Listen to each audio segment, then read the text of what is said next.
رسول پاک صلی اللہ علیہ وسلم احساس والے نبی ہیں، اور احساس حضور نے امت کا کیا، احساس والی زندگی گزاری، ہر لمحہ محبوب پریشان رہے۔ یہ تھوڑا عرصہ پہلے ڈاکٹر ہارون صاحب مسلمان ہوئے ہیں، اور ابھی انہوں نے 2-3 کتابوں کا انگریزی میں ترجمہ کیا ہے، اور بھی کچھ کتابوں پہ وہ کام کر رہے ہیں۔ ہالینڈ کے رہنے والے ڈاکٹر صاحب ہیں، توجہ ہے میری بات پر آپ عزیزوں؟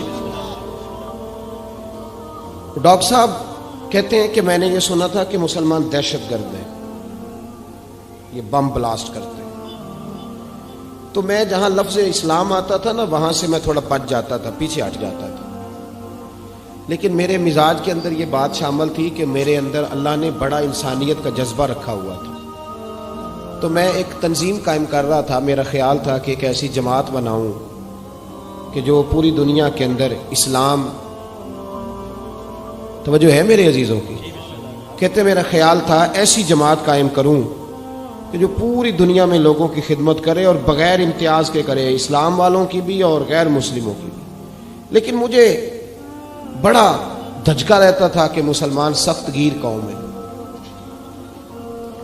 میں نے بہت ساری جماعتوں کا منشور اور دستور منگایا، اور میں نے کہا میں اپنی جماعت کا دستور لکھوں گا تو پہلے ذرا سارا میں مطالعہ کر لوں۔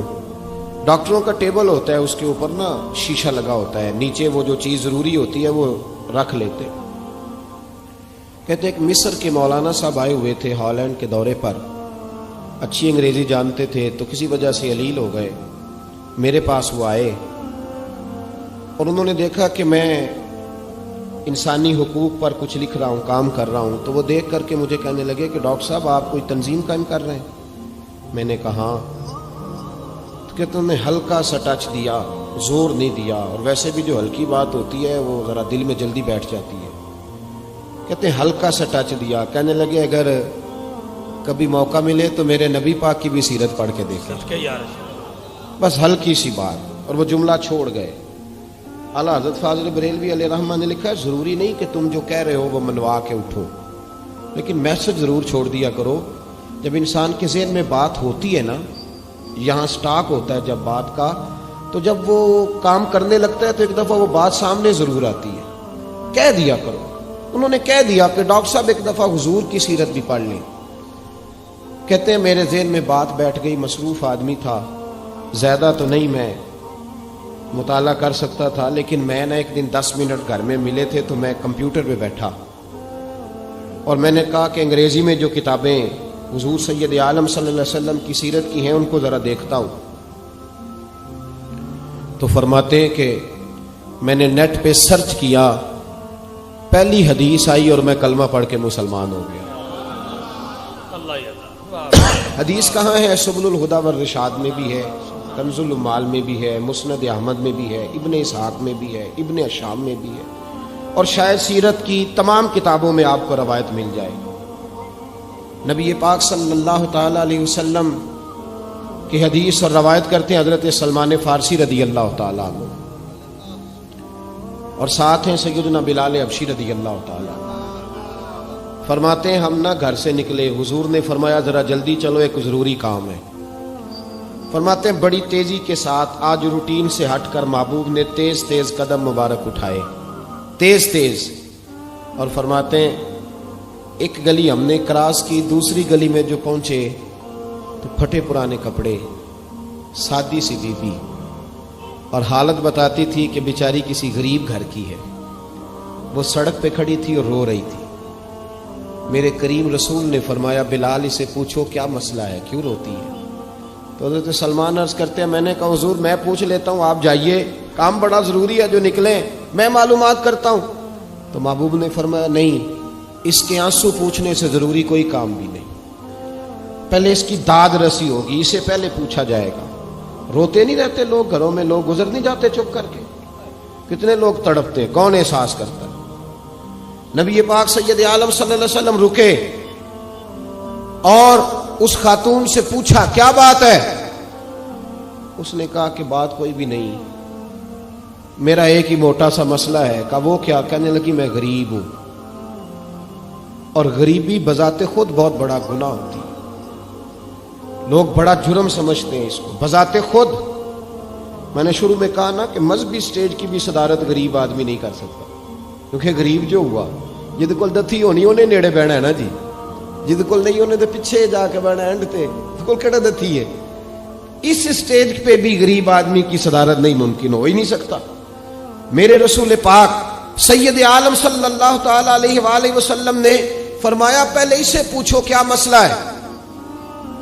وہ کہنے لگی میں غریب ہوں، بوڑھی ہو گئی ہوں، ساری زندگی غلامی میں گزاری ہے، تیل لینے آئی تھی 5 دینار کا، بوتل میں تیل بھروایا ہے، اور اب بوڑھی ہوں نا تو کمر درد کرتی ہے، پیر پیچھے موڑا ہے تو میں گری ہوں، تیل زمین پی گئی ہے، اب زمین تو واپس نہیں کرتی، لیکن واپس جاؤں گی تو ایک یہودی عورت کی ملازمہ ہوں، وہ درے سے مارے گی، کھال ادھیڑ دے گی، میں بڑی پریشان ہوں، اب نہیں مار کھائی جاتی، ہڈیاں بوڑھی ہیں، قربان جاؤں۔ حضرت بلال کو حضور نے حکم دیا، فرمایا دوڑ کے گھر جا 5 دینار لا۔ فرماتے ہیں 5 دینار لائے، تیل خرید کے دیا، وہ پھر رونے لگی۔ فرمایا آپ کیوں روتی ہے؟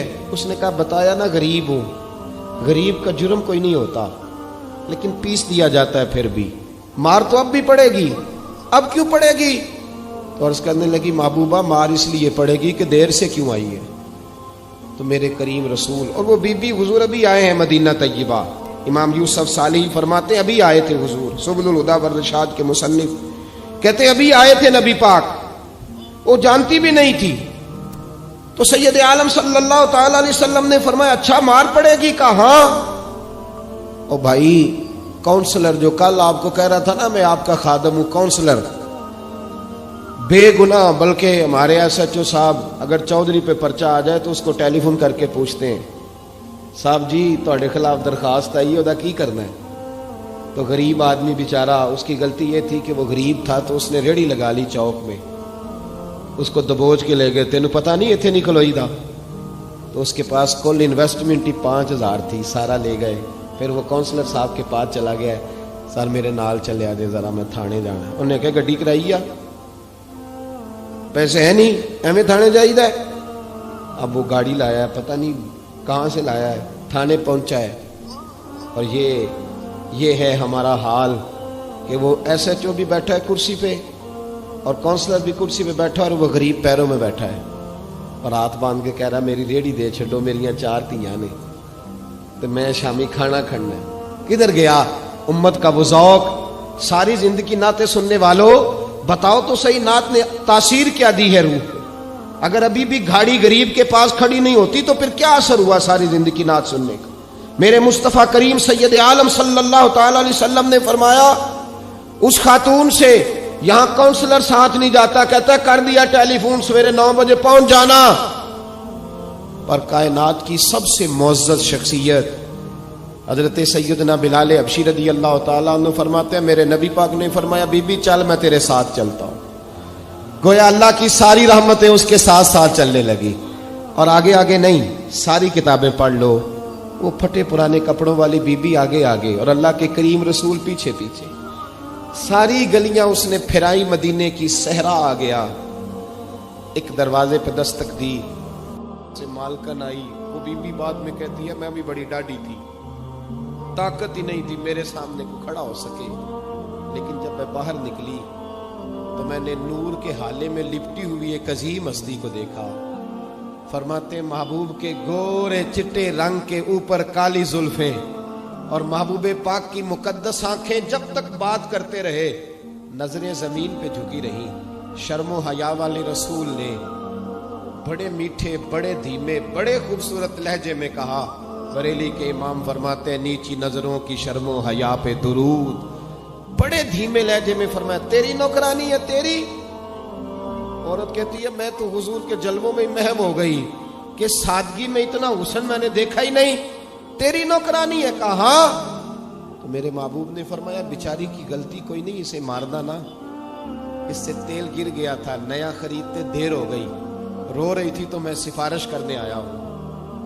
وہ خاتون کہتی ہے کسی کی نہیں مانی تھی، پر محبوب کے جملوں میں تاثیر اتنی تھی، ککھ سواد نہیں مشری اندر، اساں کھنڈا می چکھ ڈٹھیاں، انہاں ساریاں شیواں نالوں گلاں سجن دیاں مٹھیاں، فرماتے ہیں نبی پاک صلی اللہ تعالی علیہ وآلہ وسلم نے فرمایا کچھ نہ کہنا. کہنے لگی نہیں کہتی، میرا وعدہ رہا، کچھ نہیں کہوں گی. اب میرے حبیب نے پھر نظر اٹھائی اور اس غریبنی کی طرف دیکھا اور فرمایا تو اگر کہے تو میں جاؤں، تو اگر کہے تو میں خود بھیک دے، خود ہی کہے منگتے کا بھلا ہو، تو اگر کہے تو میں جاؤں. اس نے خراج پیش کیا تو چند آنسو گرائے. کہنے لگی محبوبہ جیسے بندہ نوازی. حضور نے رخ پھیرا. حضرت بلال کہتے میں پیچھے رہ گیا. میں پیچھے رہ گیا تو وہ دونوں بیبیاں دوڑ کے میرے پاس آئیں. کہنے لگی بتا تو صحیح ہے کون، یہ بتا تو صحیح کون تھے. تو حضرت بلال کہنے لگی تم نہیں جانتے. جناب بلال فرمانے لگے یہی تو ہیں جنہیں اللہ نے سچا رسول بنا کے بھیجا ہے. بیبیاں دوڑ کے آئی. کہنے لگی محبوبہ دروازے تک آئے ہو تو خالی تو نہ لوٹاؤ، مہربانی فرماؤ ہمیں بھی کلمہ پڑھا دو. ڈاکٹر ہارون کہتے ہیں وہ بیبیاں وہاں کلمہ پڑھ رہی تھی اور میں حدیث پڑھ کے کلمہ پڑھ رہا تھا. بھائی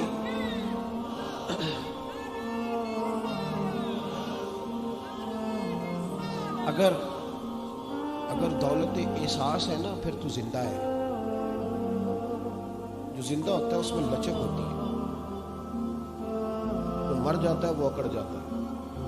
اگر زندگی ہے تو پھر احساس ہونا چاہیے. اگر تیرے اندر زندگی ہے تو پھر احساس ہے، اور اگر تیرے اندر احساس نہیں رہا نا تو پھر زندگی زندہ دلی کا نام ہے.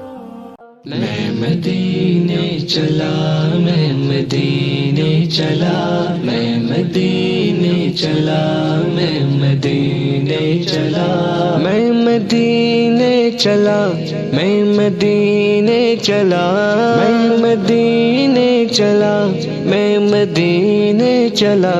پھر کرم ہو گیا میں مدینے چلا، پھر کرم ہو گیا میں مدینے چلا، میں مدینے چلا، میں مدینے چلا.